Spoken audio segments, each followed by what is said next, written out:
Well, good morning, everybody. Well, it's almost, I guess it's noon where you are. It So, is noon. yeah. Well, so it's afternoon. So, good We're afternoon, early sir. risers here. No, yeah, that's right. No, you didn't get out of bed till 9. No, I'm kiddo's getting ready to have to go back to school in a month, so I have to start getting back on that 6:30 in the morning. Now I may have slept till 8, but it wasn't 9. You were incorrect. Yeah, I woke up at 4:30, so I don't want to hear it. On purpose? Yeah. Okay. Yeah. I got up, had coffee, worked out. The only thing I hate about morning workouts is like, I'm sweaty. I'm so sweaty. Yeah. The only thing I hate about morning workouts is it's a in the morning morning. workout. Yeah. I'm much more of a noon and after. Like I was looking right before we hopped on here, like what time are the next classes? And there's one at 5:40, 5:45 that gets me done right before another event I've got tonight. And I'm like, perfect. Yeah, I don't have my air conditioner in my garage yet. So, I got you. and yeah, I was working out a deal with somebody. They got so busy, Yeah. Anyway, so what's the things that you wanted to talk about today?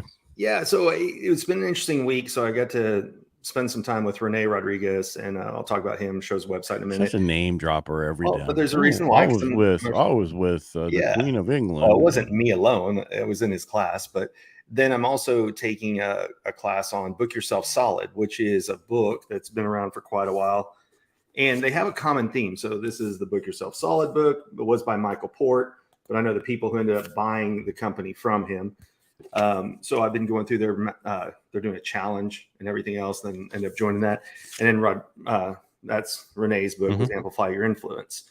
And they had a common theme I thought would be kind of fun to talk about today. And that is your message attracting the right kind of client? So Renee talks about message, but he's a lot more on how do you present yourself when you show up? Do you have a story? Is there a theme? Can you tie things together so that the audience knows that common question of what's in it for them?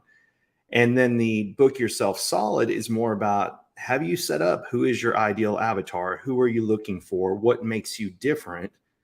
Because you have to know those things up front. And it was interesting. I was listening to the video earlier this morning, and in the Book Yourself Solid, they spend 60% of their time talking about like, who is your ideal client? What are you looking for? Because they said you can have the best product known to man, but if you're chasing the wrong audience and you don't know why do people buy, then you're going to go broke. I mean, why people buy your product? Exactly. Well, why they make the purchase choices they do, and why would they buy your product? Absolutely, right. You're correct. Right. And so it was an interesting kind of correlation of they're both saying the same thing, and that is, are you explaining yourself? Are you relatable? And of course, we've talked about numerous times. Joe brought it up. It's do people know, like, and trust you? And some of that is done even before you show up. So, in your initial outreach, do you send them marketing material? You have a book is a good example. They can read the book and decide, are they the right client for you? So what are the ways that you can kind of put yourself out there? But that's the big question, is what's your message? Steve talks about all the time of branding is what you say, is what people say about you when you leave the room. Yeah, when you leave the room. Right. Thank you. Yeah. And so there's a common theme that I was seeing this week, and I thought, well, that'd be a fun thing to talk about.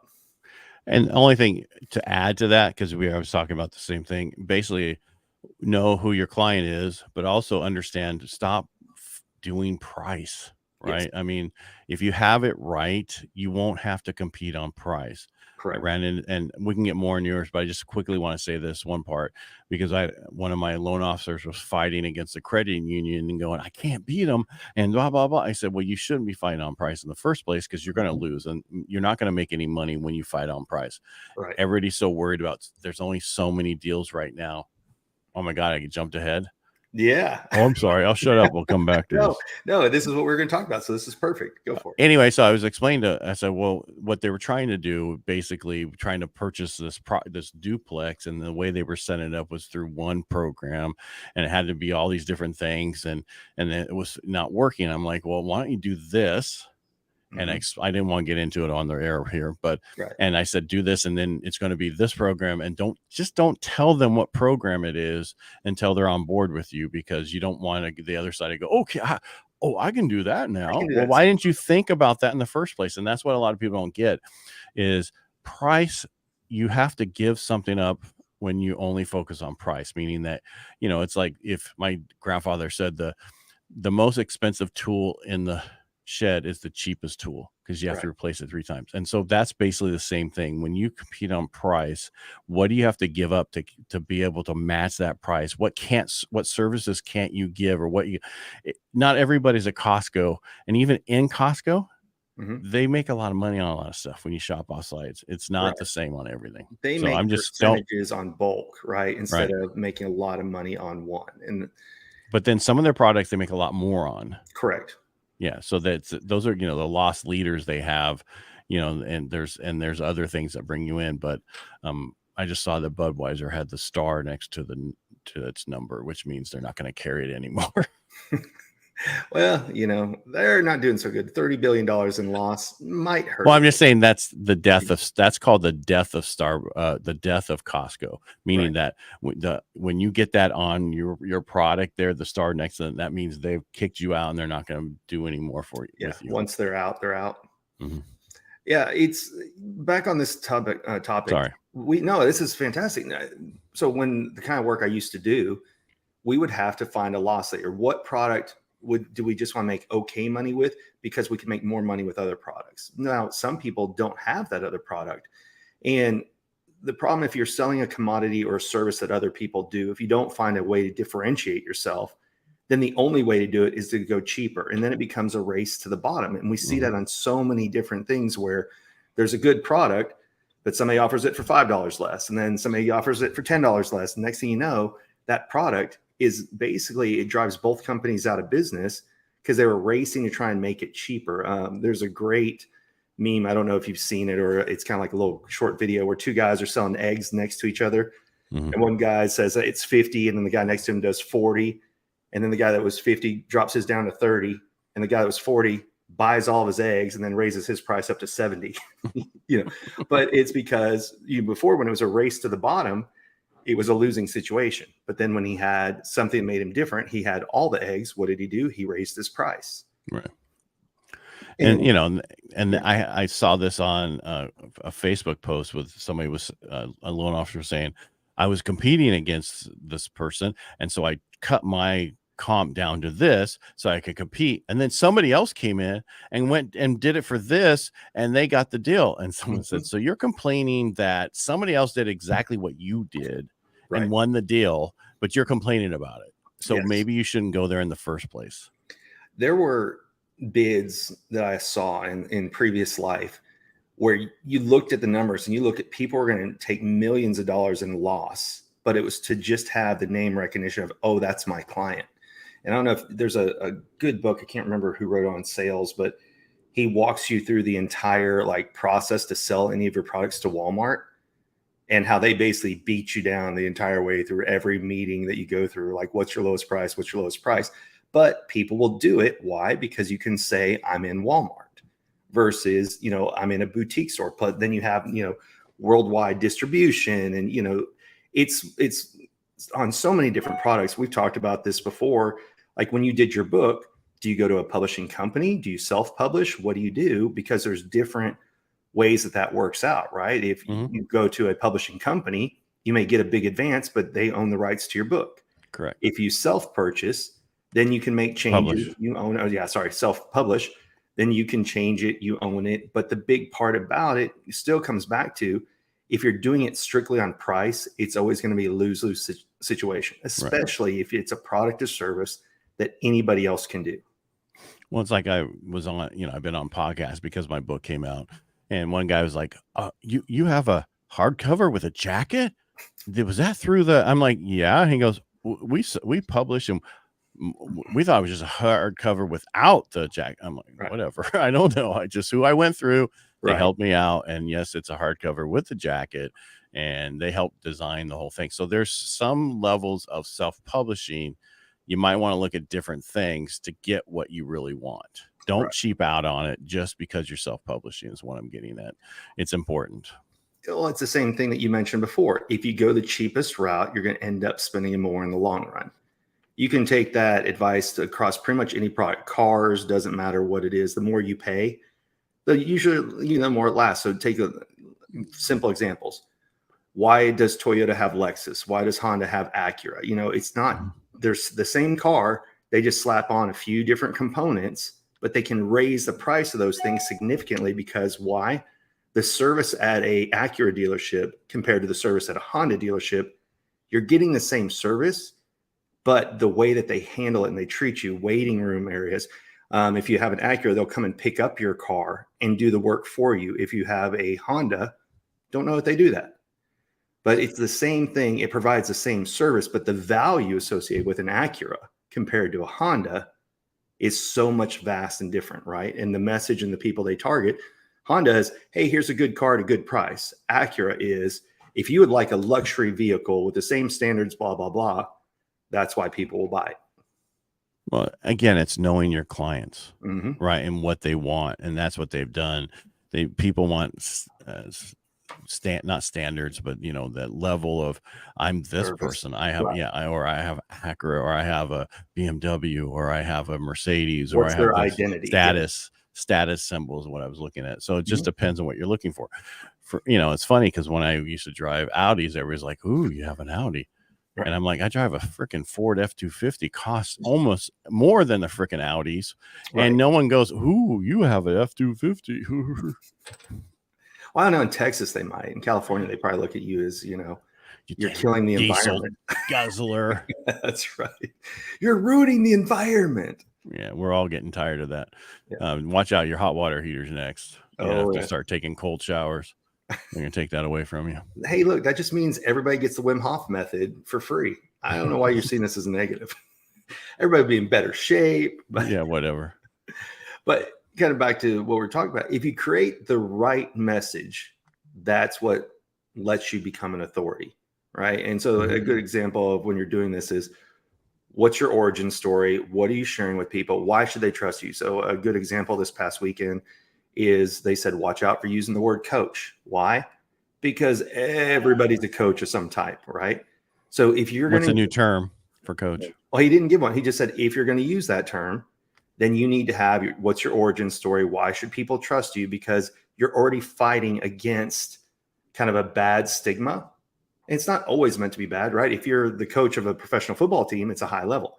But when people first hear you're a coach, you have to have something that follows up with that, or else people have that gap and they fill in that gap with their experience of something.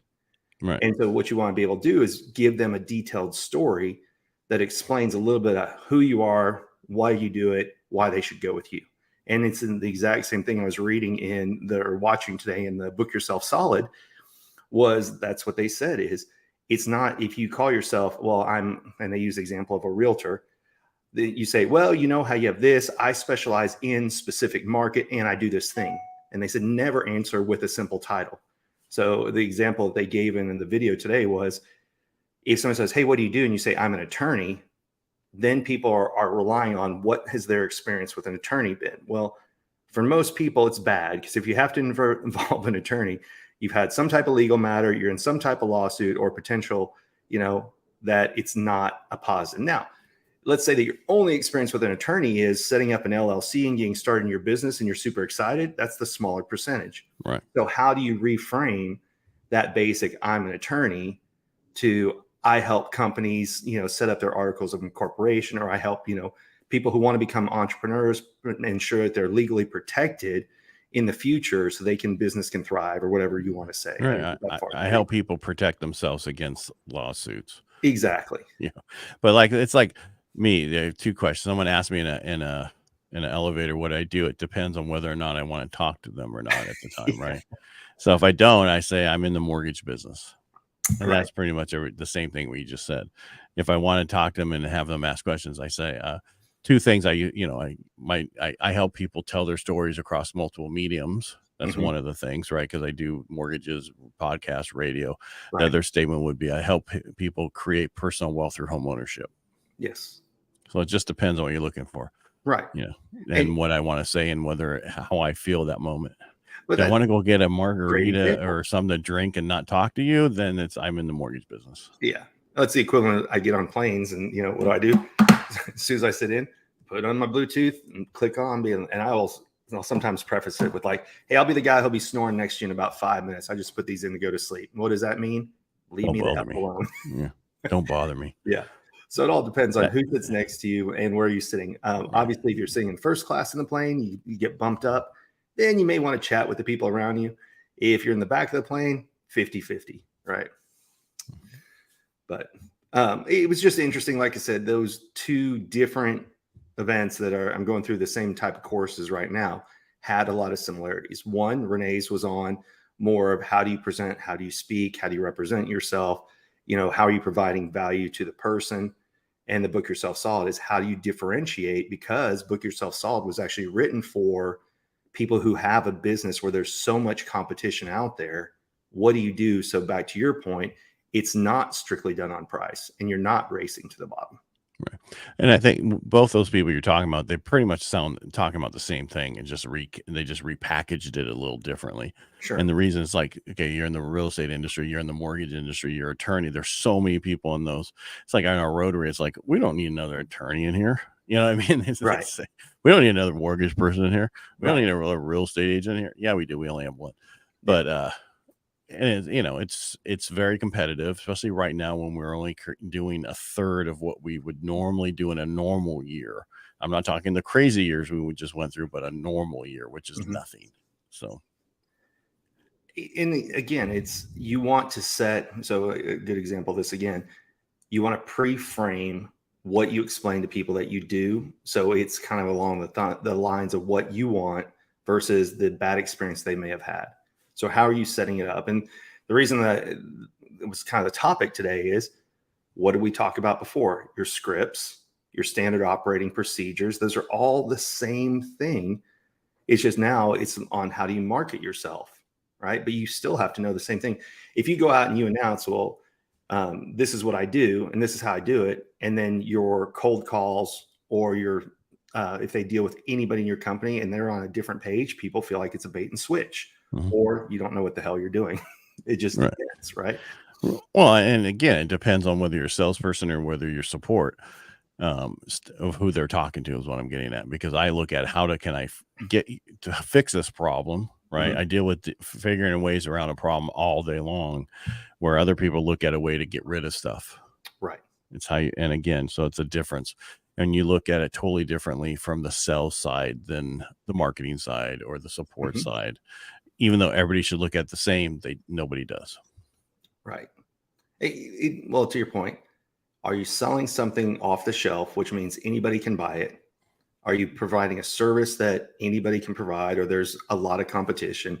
Or do you have something that's unique? All of those things play a factor into how do you market and or message yourself. Go ahead. No, I was going to say, because yesterday I got a call from one of my agents, and he had somebody in the car with him, and he was talking, and he's like, hey, you remember something? No, I don't remember so-and-so. And because I must have been like just 10 years ago. Somebody, I know the last name was a little different, but he's like, okay. And I'm talking to the guy, and the guy was like, I just want to let you know, I reached out to a friend of mine, and he, I'm waiting to hear if they can do this, whatever, blah, blah, blah. And I said, well, I just told you in 1 minute that you could, and how you can do it. And, so there's a difference. I told him within a couple minutes exactly, yes, you can do it. And it's blah, blah, blah. Somebody else he talked to the day before, and he still hasn't heard back from them. Yeah. So it's about, and then I talked to him today because I had qualified him last night. Would have got it sooner, but I had 2 margaritas. Anyway. 2 big ones, 2 little ones. I mean, I'm at home with, dogs and dinner and everything. And my wife's out of town. So I'm like, I finally sit down and do it, sent it out, and it was done within 5 minutes and sent out. And then I talked to him today, and he's like, what? I can go write an offer now? Yeah, you could have last night when I sent it out to you. I guess you just didn't understand. Yeah. So, and that was what the service is. And then I told him about my book, and then I talked about this and this. And so now it's like, okay, there's no other friends, right? It's about what are you bringing to the table, the authority that you bring to the table to help not compete on price. You have a book? You must have put that in because that's all been deleted before. Yeah, no, I just put it in while you were talking. Oh, you know me, I'm Banner Brian. I'll pop them up there. Yeah, I know. I was talking today. I'm a Banner Brian today. That's all those banners that was in there for my other one. Yeah. But yeah, so it's just a matter of you can't compete against price. You can't. Don't Right. compete on price. You're never going to win. It's always about service and support. Because what's that thing you can have the three things and Fast, was it cheap, fast, cheap, and quality or something like that? no, I it's forget. I always forget what the third one. fast, cheap, and good. Fast, cheap, and good. But Yeah. you can have two of those, but you can't have all three. Right. So And then they'd have the different the different pictures of everything. right. And And yeah, that's the way it is. And I remember, when I was selling computers the same way. Yes, it was commodity. Everybody had it, but how do you differentiate yourself? And that's what you need to do. And right, even today, my cost is I'm not the cheapest, the most inexpensive in the room, and I'm not the most expensive in the room. right. But I'm in the middle and I provide amazing service. And I'm not talking, oh, I can close a loan in 9 days. Who cares? A lot of people can do that. I'm talking the other stuff that you do. Right. So a good example, when I was selling my last house, they came in and said, well, the thing you have to do is paint all the walls white. Well, if I don't need any special service, I'm going to go for the cheaper painters, right? Like it's going to depend on how many days are they going to quote me and how much of a difference is it. If it's someone I've used before and somebody comes in $100 cheaper, no, I'm going to go with the person I used before. But if somebody comes in significantly cheaper, same time frame, I buy the paint, they're just doing the work, or just getting all those different mixtures done up front makes a difference. If it's something, and because why? I'm selling the house. I don't care about long-term quality, and the new people are going to paint it anyway. So it's little things like that sometimes price is what people make decisions on. And a very interesting thing it's a common theme across multiple events I've been to and everything is, do you always want to be selling the customer that's always wants the cheapest price? Because sometimes they are the biggest pain in the ass. Fire them. Get a Yeah. different color. And I'm just saying, you need to find the right people who want to work with you, the Mhm. right people. So know who your perfect client is and only focus on them, only do messages to them, only do that. Because we've talked about this before at some of these events, people who make really good money and they're like, what does it cost? $5,000? Okay, Mhm. no big deal. It writes a check right now. It's not a big deal. Then you have other people who they're like, oh, can I do payments over the Right. next 3 years for that? And it's like, and I get it. Times are tough in certain things, but maybe you wait and you do something else until you can actually get there. Right. And that's just what people have Put on a found. credit card. Yeah, have found to be consistent is the people who pay the money up front, they're invested. The people who are kind of working their way in, they're kind of invested as much money as they've spent, and sometimes they eat up more of your time. And so what I've seen is people go, yeah, I'll go ahead and I'll do a payment plan. What they do, it's an extra $500 to $1,000 if you do the payment plan, because they know you're going to be more of a pain in the long Right. run. Right. Yeah. Yeah. But yeah, just what you just said, because it's important to know who those clients are. And you're right. You have to understand it's an investment in you. That was the whole thing about a coach, is an investment in you. And it's the same thing right now. I was trying to explain to somebody else, buying a house today is a totally different game than it was a year ago or 2 years ago. Hmm. Prior to this, they were like, okay, my rent payment is 2,500 and this is cheaper than that, so I'm going to go do it. Now Right. it's not that way. Now it's more, and you have to look at it's an investment in your future. It's an investment in you, instead of, it makes perfect sense just to do it right now. You have to justify it and go through the process, and a lot of people Mhm. are not able to help their clients justify that process. That's the whole thing. You're right. Some things are a no-brainer.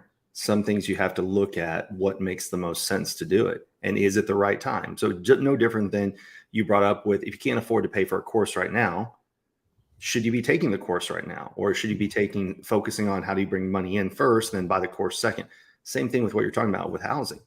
If your rent is, just make up round numbers, 1,500, and you want to get into a house but it's going to cost you 2,000, is it worth it, to pay that extra $500 a month? Because then you're in, almost 6 grand.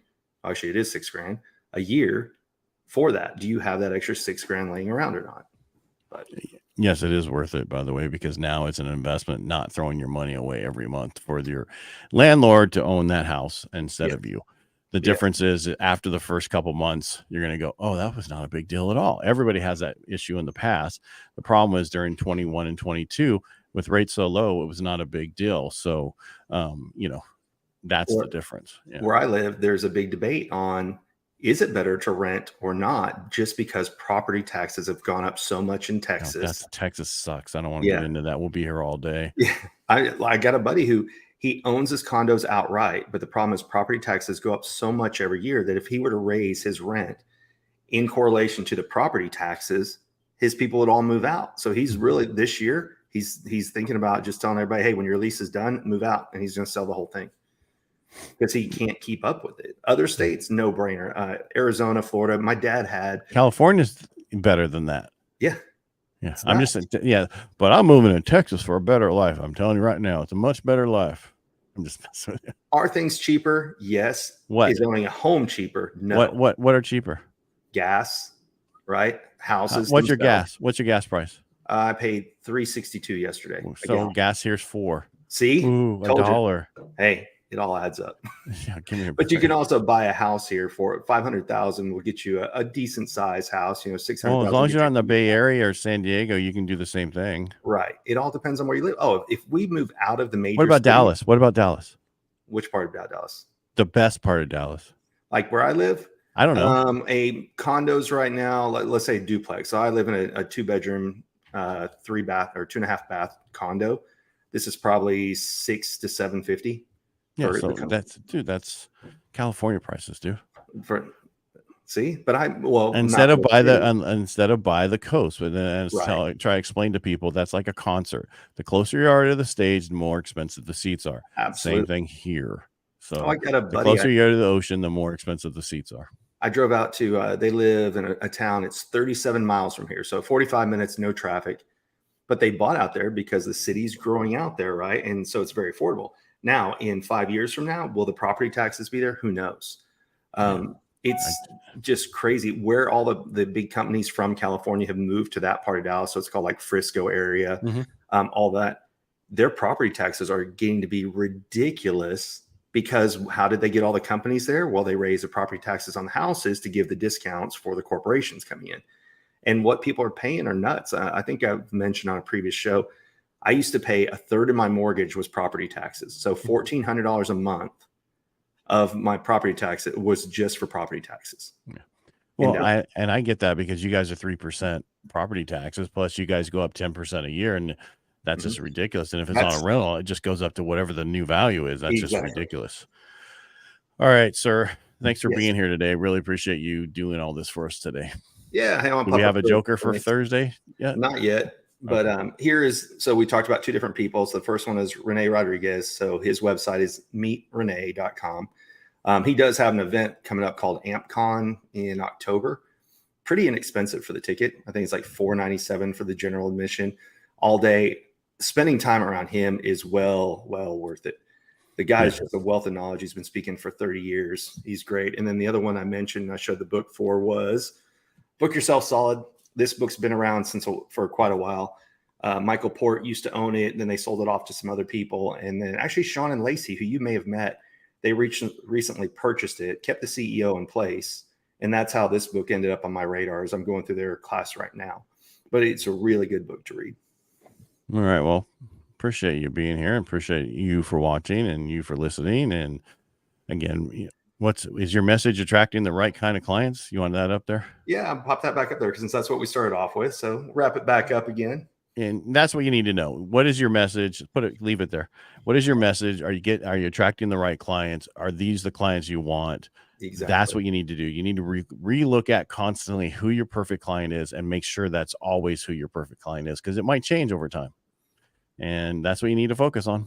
Yeah. So as I get further through the Book Yourself Solid, what we'll maybe do is see if we can get Sean on here. Okay. Why did they buy the company, and go through that? Because it's really interesting talking about setting up your red velvet ropes and that. Who do you want to work with? Who do you need to keep out so that you can run your business the right way?